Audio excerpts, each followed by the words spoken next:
Bertemu lagi dalam channel Cikgu Safe Tutorial. Sekarang kita akan membincangkan soalan fokus STPM Ekonomi Penggal 2 bagi menghadapi peperiksaan yang akan menjelang tiba tidak lama lagi. Oke, soalannya adalah seperti berikut. Apakah yang dimaksudkan dengan pelaburan otonomi dan pelaburan teraru 2 marka? B. Dengan menggunakan contoh berangka, uraikan bagaimana proses penggandaan berlaku akibat pertambahan pelaburan 2 marka. Oke, untuk soalan ini kalau kita lihat, calon-calon harus menulis bagi soalan kehendak soalan adalah calon-calon perlu menulis maksud pelaburan otonomi dan pelaburan teraru. Dan kalau kita lihat, hanya 2 marka bermakna 1 marka untuk maksud pelaburan otonomi dan 1 marka untuk maksud pelaburan teraru.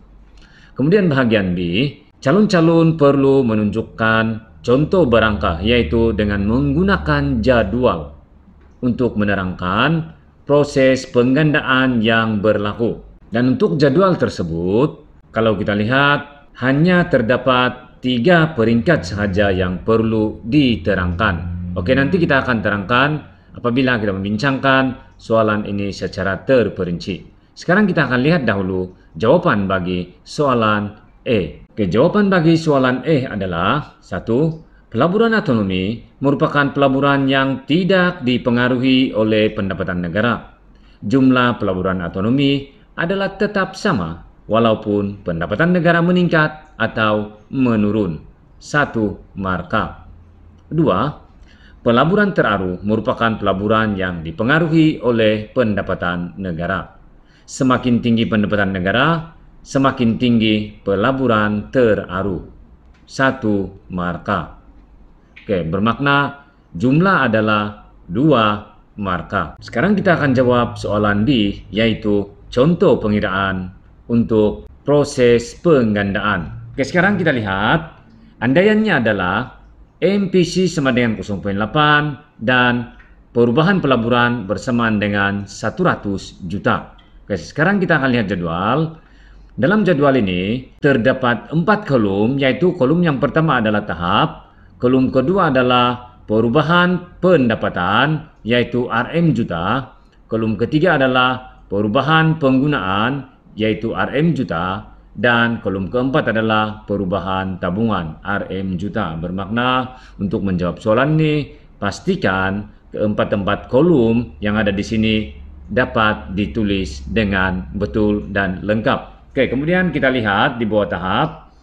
Tahapnya adalah 1, 2, 3. Dan yang lain-lain itu kita tidak perlu tulis. Kita hanya perlu tulis dalam bentuk titik-titik seperti itu. Dan yang terakhir kita akan letak jumlah. Oke, oleh karena pelaburan kalau kita lihat meningkat sebanyak 100 juta, maka dia akan menjadikan pendapatan adalah juga meningkat ataupun berubah sebanyak 100 juta. Oke, jadi kita akan lihat di sana di bawah perubahan pendapatan kita letak 100. Ini adalah RM 100 juta. Oleh karena MPC sama dengan 0,8, maka kalau kita lihat perubahan penggunaan adalah 80, yaitu 100 darab 0,8 bersamaan dengan 80.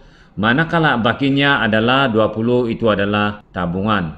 Pada tahap 2, di bawah perubahan pendapatan itu adalah 80, yaitu bersamaan dengan perubahan penggunaan. Kemudian, oleh karena MPC adalah 0,8, maka perubahan penggunaan adalah 80 darab 0,8 bersamaan dengan 64. Kemudian perubahan tabungan, yaitu bakinya yang tidak digunakan adalah sebanyak 16 juta akan ditabungkan. Dan seterusnya pada peringkat ketiga, perubahan pendapatan adalah 64, yaitu bersamaan dengan perubahan penggunaan pada tahap sebelumnya. Dan oleh karena MPC adalah 0,8, maka perubahan penggunaan pada tahap 3 adalah 51,2 dan bakinya sebanyak 12,8 akan ditabungkan. Dan kalau kita lihat pada bahagian jumlah, bahagian di bawah, jumlah bagi perubahan pendapatan adalah 500 dan perubahan penggunaan adalah 400, seterusnya perubahan tabungan adalah 100. Ini nanti kita akan terangkan di bahagian penerangan. Ini karena penerangan akan memberi marka yang lebih banyak. Oke, jadi kalau kita lihat di sini, dalam jadwal ini akan diberi 2 marka. Oke, jadi kita lihat jawaban. 1, andaian. Andaian ini akan diberi 1 marka.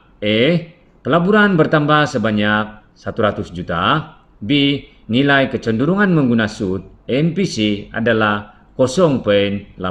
Penerangan kedua, apabila pelaburan bertambah sebanyak 100 juta, maka pendapatan negara akan meningkat sebanyak 100 juta. Oleh karena nilai MPC adalah 0,8, maka sebanyak 80 juta daripada pertambahan pendapatan negara sebanyak 100 juta akan dibelanjakan. Dan bakinya sebanyak Rm20 juta akan ditabungkan. Dan ini akan mendapat 1 marka. Oke, sebelum kita lihat penerangan seterusnya, kita rujuk semula jadwal. Oke, ya, ini jadwal dia. Ya, supaya tidak keliru. Oke, sekarang kita lihat penerangan seterusnya. 3, pertambahan penggunaan sebanyak 80 juta akan menggalakkan firma untuk meningkatkan keluaran. Oleh itu, peningkatan penggunaan C sebanyak 80 juta akan meningkatkan pendapatan negara juga sebanyak 80 juta. Dengan nilai MPC adalah 0,8, maka sebanyak Rm64 juta akan dibelanjakan dan selebihnya Rm16 juta akan ditabungkan. Penerangan ini akan mendapat 1 marka. Oke, sekarang kita akan lihat dahulu jadwal, lihat semula sebelum kita akan melihat penerangan seterusnya. Mana tahu ada yang sudah lupa. Oke, jadi ini jadwal dia. Oke, sekarang kita akan buat penerangan seterusnya. Keempat, proses ini berterusan pada peringkat ketiga. Pertambahan penggunaan sebanyak 64 juta akan menggalakkan firma untuk terus meningkatkan keluaran. Oleh itu, peningkatan penggunaan sebanyak 64 juta akan meningkatkan pendapatan negara juga sebanyak Rm64 juta. Oleh karena nilai MPC adalah 0,8, maka sebanyak Rm51,2 juta akan dibelanjakan dan selebihnya Rm12,8 juta akan ditabungkan. Penerangan ini akan mendapat 1 marka. Ya, dan sekarang kita akan lihat penerangan yang terakhir. Oke, tapi ya seperti sebelumnya kita akan lihat balik jadwal untuk kita memudahkan penerangan. Oke, ini jadwal dia. Oke, sekarang kita terangkan, lihat contoh jawaban. 4, proses ini berterusan sehingga tiada lagi lebihan pendapatan negara yang boleh dibelanjakan. 5, oleh karena nilai MPC adalah 0,8, maka nilai pengganda adalah 5. Dengan itu, pada akhir proses penggandaan, jumlah pendapatan negara adalah Rm500 juta, yaitu Rm100 juta darab pengganda 5. Penerangan ini mendapat 1 marka. 6, manakala pertambahan penggunaan dan tabungan juga meningkat sebanyak 5 kali ganda, yaitu penggunaan adalah Rm400 juta dan tabungan adalah Rm100 juta. Penerangan ini juga mendapat 1 marka. Sekian pertemuan pada kali ini dan kita akan bertemu lagi pada tutorial yang akan datang untuk membincangkan soalan-soalan fokus yang seterusnya.